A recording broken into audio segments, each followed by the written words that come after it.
and having that number of 300 plus children or that actually registered, and just to see that excitement. And they come from different walks of life as well. As and when you take them lessons, as and when you have their interaction with them, I actually asked them, raise your hand, because we were talking about loving Jesus, loving your mom, loving your dad, and I was asking them, okay, raise your hand if you're saying you love your mom and you love your dad, if you have your parents at home, or you are with your parents. So I think nearly about 90%. And the next question asked, okay, raise your hand if you are with your grandparents or your aunties, your uncles, or somebody else is looking after you, and you have some, hands raised up. I was told later, far later after the program, by one of the coordinators, that we had a little girl that was sitting there, and as I asked that question, she broke, into tears and sobbing her heart out that I didn't see. Just that reminder or just a question. And we got our people to ask, the situation. And those are the things that most of our children, they go through, that sometimes we are oblivious to the fact. And going back to the church that we belong to, we try as much, even when we had our global conference, we try as much to have programs. Their lives was impacted somehow. Not just generally just coming in to listen to the preaching every night because you choose not to, you choose when to, but to create activities that will get them engaged and get them to understand. Because we can be preaching or talking about the same word of God here, but when you bring it down and practically physicalize it, by the time they come and be part of it, the teaching that we try to teach them or preach to them, as they experience through it, those are the things that will, leave a legacy in their heart, in their life, that they learn faster, or they take it and they own it. And so when they leave, they own that. And that was something we tried as much to do it for our youth, and it has been running for the third year now. We believe at the 7th year, because it's on a school break. And one thing that we were really, really blessed, and I want to thank you parents who sent your children to the dome and trusted us to look after your children for the 6 nights away from home. And one thing that we have really spoken about and really blessed with, the number of adult youth, the grown-up youths, we're talking about ages 17 and up, and to the oldest being in their 30s. To us, that was a blessing, because this age group, it's hard for you to find them in church. It's hard for you to find them in the things of God. They find it more fun to be out there in the world and hanging out with their friends. It's a teamwork. And we cannot say, okay, the parents are not doing their job, or the school are not doing their job, or the government are not, putting out a lot of awareness program. Everybody needs to play a part. And we believe, because we belong to a church, as being part of their church, we believe that we have a role to play. We have a part to contribute in. And that is why we create these programs. So when they come, it is a platform that we can use to speak directly to the youth. Look, if they choose to do it, that's fine. That's a bonus. If they don't choose to do it, that's their own prerogative, and it's their own choices. But at least we know that we've spoken. We know that we've created an awareness. The onus to and not to becomes the responsibility of the youth. And this person, when they get into trouble, or when they get HIV, or when they get pregnant, this youth will not be able to say, I didn't know, or I didn't hear. We make sure that they hear. We make sure that they can see. We make sure, that they're being informed. And that's one thing that we try as much to do it for our youths. And given the opportunity, like we already said, when we have this youth symposium, we give out a lot of invitations for the youths to come in. It can be a one-liner for that program, but it can be a lifetime advice to some of our youth. So it was a good place for us to talk about sex, to talk about substance, drugs, that you continue to see and read in the papers. Even yesterday, there's another new one, copen, or whatever you call it, come in powder form. That will never stop. It will all come, it will continuously evolve into something that you cannot control. Now you have to go out and buy it. You have to go out and, if you want it. I've seen, because reading up yesterday, the papers yesterday, it stated that this drug comes in powdery form. So when you're looking at it, it can be, mango skin powder. It can be any form of powder. Most of the candies now, it comes in powder. I remember buying it for my 2 youngest grandchildren in New Zealand. It comes in a little, it's like a loo. It's like a toilet shape. And then it has the powder, and it has a lollipop attached to it. So what this candy does, they take the lollipop, because they, wet the lollipop, and then they tip onto the powder. What I'm saying, that's a candy. Yeah. But these drugs, they know fully well what sells, what reaches faster. It doesn't mean that we're talking about it now, we are combating, we are fighting against it, that this side will stop. No, they are also working harder to market their product. And reading it yesterday on the papers, it says, now we will not be able to say or to tell that they are taking something that have drugs in it because of the format that is coming in. And with that said, so from the church we do that, we speak that, and it was a very good opportunity for us to be able to do that. And also, it's a reminder for us now that we are embarking onto 2024 for communities. We can na vi koro and on the whole ni koro. E sono ngona ero ni kadibi na lubenda me ronga da tikman nga sono bosta ni bakasala. Mereka ko ni iranga me moku seranga me dunru bitik nga saya do tina badalaka. Me sono mo no ramboronga to kakina. E so vir na ngoni go sang saranga nikila out of curiosity. Like we're just curious to know what this does. Okay, I try. If I take this, what happened to me? So out of curiosity, they end up doing it. And that curiosity, sometimes they like what they take, and it's hard for them to live. So if we can work together to try and help our young people of Fiji, whether it's from the village level or from the church level, or the awareness from the government, the awareness in school, because these things that is there, it will never go away. It continues to be there. If our statistics for 2023 says as much, how can we use that statistics, bring it to our table of decision making for churches, for the government, and also for the halls, or for the village elders meeting, and to discuss ways and means that we can help our young people to better their lives, to decrease the teenage pregnancy, to decrease the HIV, like what we mentioned last year. The youngest was 14-year-old that got HIV through sexually transmitted disease, through sexual intercourse. And there were other younger children, but it was transmitted through their moms. And for the 14-year-old was the one that went through the sex.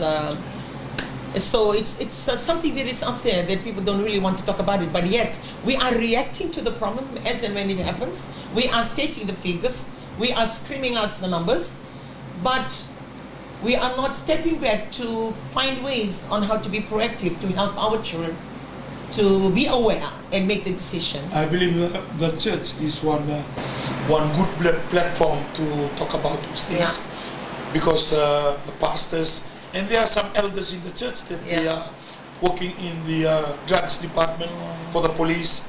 There are elders of the church that they are working the medical side to talk about the record, the HIV, what is really happening in hospital. And also, we have the platform called the church, and one platform that we are not using as much is what you mentioned, the Vanua. For maybe once a month, or maybe once every 2 months, or maybe on a quarterly basis. So like we have the Tikina, or we have the Koro, that we can get together, get the young people together, and invite our government representative or church representative, or even those people in the village.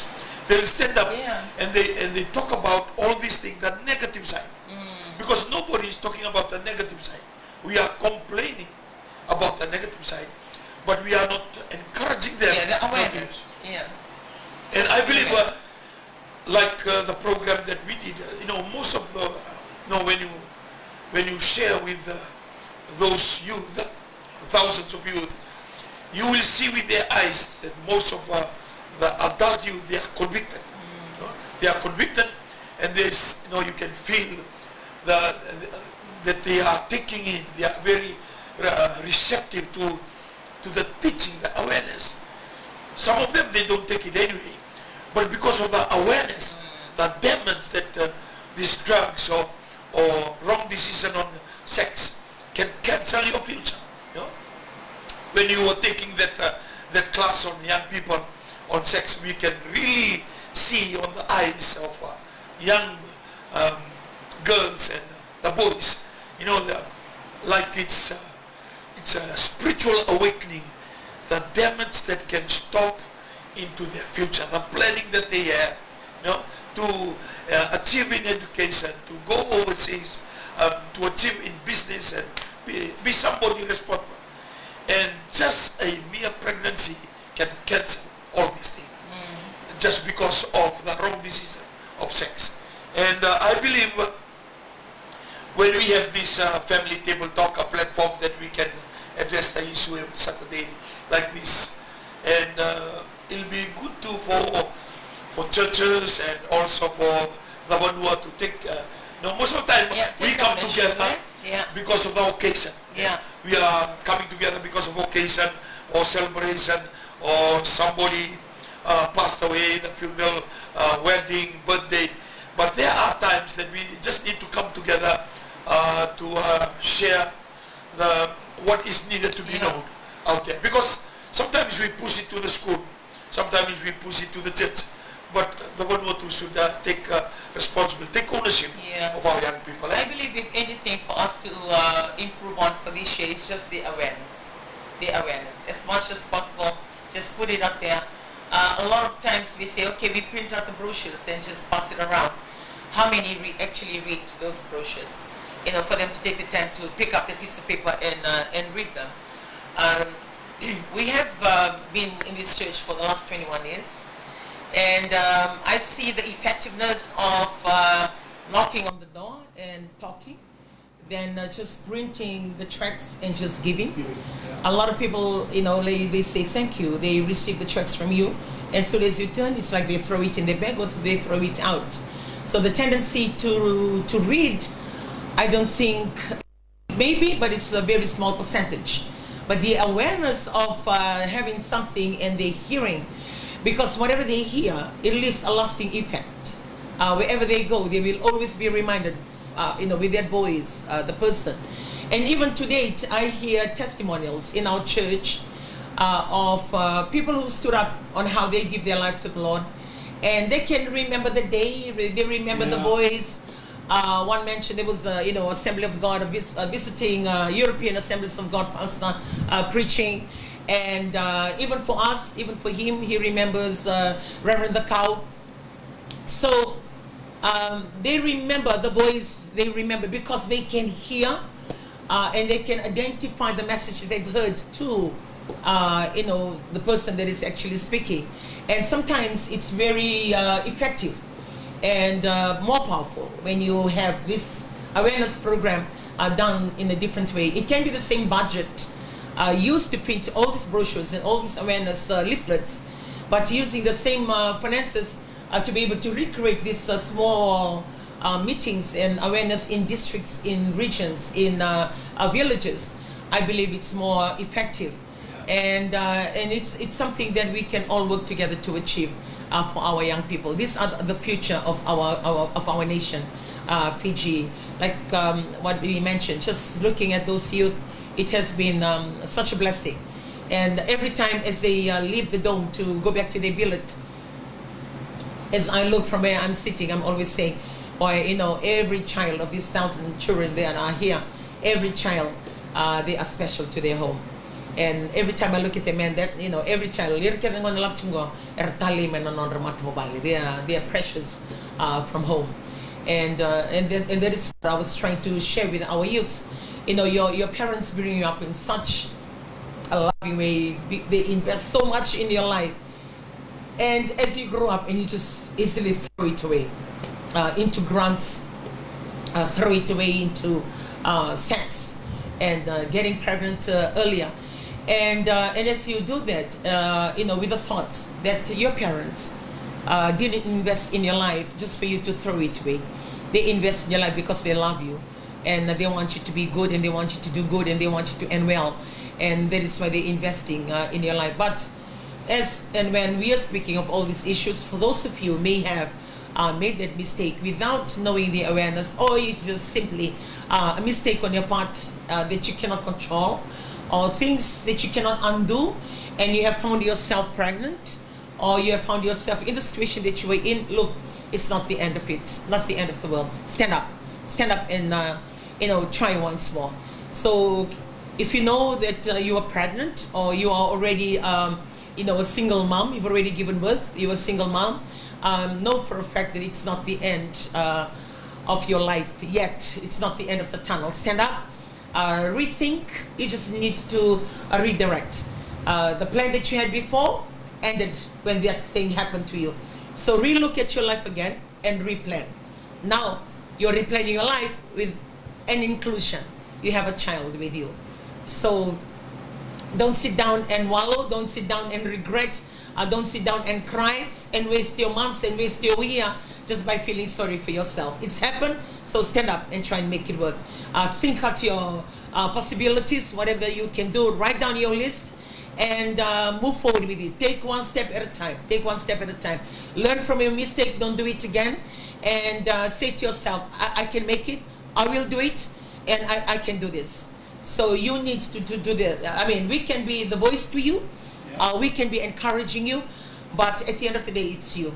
You need to make the decision yourself. You need to say to yourself that I can make it. And don't hate yourself for the decision that you have done. Don't hate yourself for the mistake that you have made. Don't. Because it's done. You cannot undo it. Just stand up and say, okay, I made a mistake. Just take that ownership and admittance that I made this mistake. I'm going to change. And God, I'm going to need your help if you're a Christian. And if your parents are there to support you, work with them. If your parents stop supporting you because of the mistake you've done, then work yourself out. Don't feel sorry for yourself. Don't hate them. Don't work against them because you brought it upon yourself. Just try and make it work. And if you don't know God, try and find Him. Try and look for Him, because at this time, in those kind of situations of your life, He becomes the greatest helper you can find. And step up and make it happen. So when we had this youth program, one thing that we always do, because we've always had it over the New Year period, we always get them. We teach them all these guidelines, all these teachings on you know, the basic Christian steps and the conviction of the wrongdoings that you're doing, the wrong choices that you've made in life. And towards the end of the year, before the year breaks at midnight, at the strike of midnight, we always get them to write their list. Two lists they always write. The 2024 list that will never end and never change. Like it always, it's not the only list that they've written, but after they write their list, they'll continuously continue to write add-ons to their list. And we also have a list of things for the year, like things that they've done, not only for their own personal lives, for their family, things that they would like to walk away from. It can be addictions of their lives, it can be the wrongdoings of their life, it can be the wrong decisions of their lives, it can be the wrong attitudes of their life. So they will write that down, and what we always do, we create incinerators, drum incinerators outside the door. Then they will go as teams, and we pray with them, because it's not easy just writing it down and you throw it into the fire. It's something that you've been addicted to. I mean, if you're a heavy smoker and you're a drug abuser, you know, you're a drug addict, you cannot just throw the piece of paper and you say to yourself, I'm done. No, it's a process. It's a process. So we try as much to work with them and guide and direct them, for them to do it and write it themselves, because it becomes a conviction on their part. It becomes a decision on their part to do that. will guide them, but they will write it down. And it's one of the moments that when we did the feedback for the previous years, or the previous year when we started doing this, a lot make a mention to that moment. The moment when you throw your piece of paper to be burned and say to yourself, I'm throwing out all these things, smoking, sex, drugs, laziness, disobedience to my parents, being a bad person, just talking about it, condemning people, and all these things that they do, they know fully well, being convicted that it's wrong or it's the wrong thing to do. And as they throw, we pray with them that God will help them to be strong, to walk away from it, and to start, a new beginning for the year. How they live the year, only God, can help them do that, and we'll never forget them in prayers, because we've captured all those lists for 2024. Then we had a huge big box in our office at HQ in Laudala that we'll continuously make reference to until the end of this year again, when we have, the next youth symposium again. I believe that's one of famous program of youth symposium, writing their list, the list that they want to walk away from, and the list that they will want to keep come the new year. And they will remember that as standing in group, as their friends, and going into these incinerators, 44-gallon drum with a fire inside. And what a scenario for them to remember, that they are walking away maybe from laziness or lies, drugs, smoke, all these things. The one that is physical and the one they feel that is spiritual. They are trying to better their life, or to become a better person, strike the midnight of 2020. Yes. And it's a joy to see these young people. Some of them, they are standing there very confident and very serious. Some of them are even crying, sobbing, looking forward. Because most of them, they also came through experiences in life. Yeah. Come from a family that they don't celebrate like that. And come from a family that is already broken. So it's something that most of the young people, when they were interviewed, what was the most memorable lesson from 2022 to 2023, most of them, they mentioned the burning of their own list. And I believe these are some of the program that we are sharing with you. And it will be replayed on my television come next week. Some of these captures of program that they went through. And I believe not only the church can do this kind of program. Even the village, the Tikina can also do this program, because we want to target our young people, that they are facing the world that is so different from us when we were growing up, and they are faced with a lot of temptation in a different form, maybe the same thing but in a different form, and it's being a challenge to go through this program, watching them when they arrive on Friday the 29th and on Saturday the 30th, come 31st, and then as the days goes by, you start to see the change in the environment. These thousands of youth, they start to change, and by the time they leave one another on Thursday, you see the bonding and the coming together, the closeness that they've gone through with those days. Yeah, I had my grandchildren and their friends at home last night for devotion, and from the first person right up to the last, they were just sharing their experiences during the youth camps, and very humbling just to hear them make a mention of on how they share their clothes, share the little things they have, and that's a conviction that I was waiting for them to be convicted, to say that hearing some of the youths and having some of my friends, then I realized how blessed I am. I needed that. I needed that for my grandchildren. I needed that for their friends. They're all staying at home. And it was really humbling just sitting there last night on our devotion and hearing and listening to them. And because we had these cinema programs for them as well, we had a few islanders, few youths that come from the island when they were interviewed. And interiors. And I think two of them, they are in their 14 or 15 years of age. It's the first time they've ever come to Suva. Yeah, first time they've ever come to Suva.